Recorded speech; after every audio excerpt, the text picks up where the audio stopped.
নমস্কার, কেমন আছেন সবাই? সুরুচির রান্নাঘরের আরেকটি ভিডিওতে আপনাদের সকলকে স্বাগত জানাই। আজ আমি চিলি সোয়াবিন বানিয়ে দেখাবো। তাহলে চলুন শুরু করা যাক। এখানে আমি সবজির মধ্যে নিয়ে নিয়েছি কুচনো রসুন, লঙ্কা, লেবু, কুচনো পেঁয়াজ, কুচনো আদা আর বড় বড় করে কাটা ক্যাপসিকাম আর পেঁয়াজের টুকরো।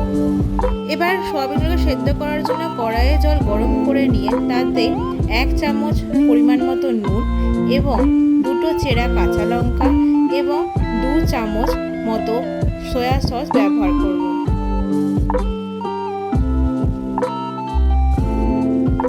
এবার এখানে আমরা দিয়ে নেব চপ করে নেওয়া কিছুটা আদা কুচি এবং পরিমাণ মতো কিছুটা চিনি এবং সেটাকে বেশ ভালো করে ফুটিয়ে নেব জলের সাথে। জলটা এরকম ফুটে এলে তারপর সেখানে আমরা সয়া চাংগুলোকে দিয়ে দেব। আমরা এখানে লঙ্কা, আদা, চিনি, সয়া সস দিয়ে নিলাম সয়াবিনগুলোর মধ্যে একটা সুন্দর ফ্লেভার আনার জন্য। আপনারা চাইলে দিতেও পারেন, না হলে এমনি নুন দিয়ে সেদ্ধ করতে পারেন। তারই মাঝে আমরা এখন একটা সস বানিয়ে নেব। এখানে আমি 2 চামচ সয়া সস নিয়েছি, 2 চামচ টমেটো সস নিয়েছি আর নিয়েছি হাফ চামচ মতো চিনি। আপনারা চাইলে ভিনিগারও এরপরে ইউজ করতে পারেন। আমি এখানে ভিনিগার ছিল না বলে লেবুর রস ইউজ করেছি। এবার এটাকে ভালো করে মিক্স করে নেব। আমি একটু বেশি ঝাল করার জন্য এখানে 1 চামচ মতো শেজওয়ান সস নিয়েছি। আপনারা রেড চিলি সস ব্যবহারও করতে পারেন। দেখতেই পাচ্ছেন সয়া চাংসগুলো কত সুন্দর ফুলে গেছে। আমার সোয়াবিন সেদ্ধ একদম পুরোপুরি রেডি। এবার ম্যারিনেশনের পালা।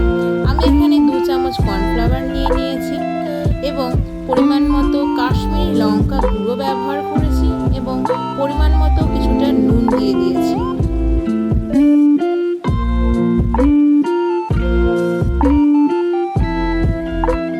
আমি একটা ডিমও ফাটিয়ে দিয়ে দিয়েছি।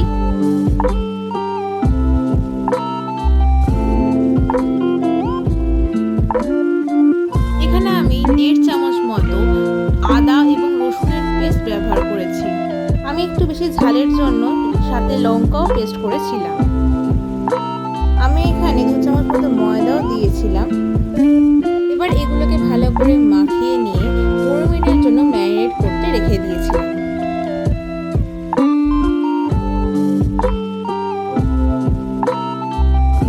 এবার কড়াইতে তেল গরম করে সেখানে সয়াবিনগুলোকে ভালো করে ভেজে নিলাম।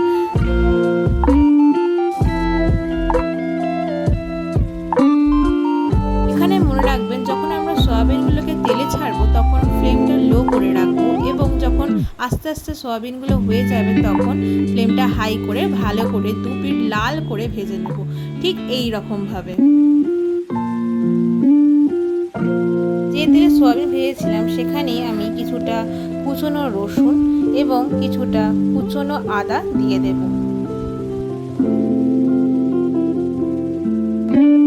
আদা রসুনের লালচে রং ধরে এলে আমি সেই কুচনো পেঁয়াজগুলোকে দিয়ে দেব।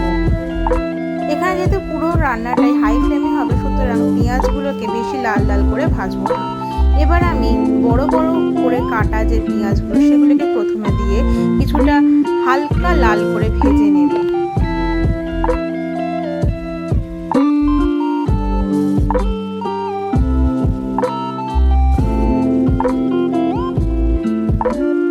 পেঁয়াজগুলোকে হালকা ব্রাউন কালার ধরে এলে এবার আমি সেখানে ক্যাপসিকামগুলো মিশিয়ে দেব। মনে রাখবেন, পুরো রান্নাটাই যেন হাই ফ্লেমে হয়, কোনোভাবেই যেন ফ্লেমটা নামানো না হয়। কিছুক্ষণ পর পেঁয়াজ আর ক্যাপসিকাম একটু নরম হয়ে এলে আমি এখানে পরিমাণ মতো নুন দিয়ে দেব। কিছুক্ষণ পর দেখবেন পেঁয়াজ আর ক্যাপসিকামটি 70% মতো সেদ্ধ হয়ে গেলে তাতে কিছুটা গোলমরিচ গুঁড়ো এবং কিছুটা কাশ্মীরি লঙ্কা গুঁড়ো দিয়ে দেব। এখানে আমরা আবার সেই আদা রসুনের পেস্টটা 2 চামচ মতো ব্যবহার করব।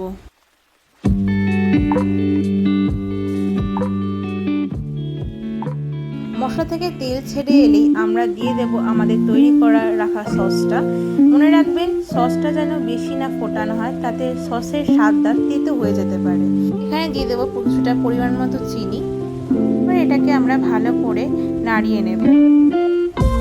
আমরা একটা বাটিতে 2 চামচ কর্নফ্লাওয়ার জলে গুলে রেখেছিলাম, এবার সেটাকে এখানে দিয়ে দেব।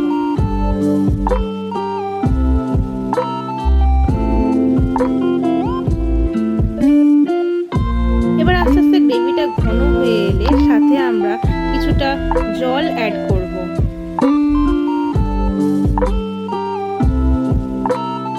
আপনারা যে যেরকম গ্রেভি চান সে সেরকম জল অ্যাড করতে পারেন।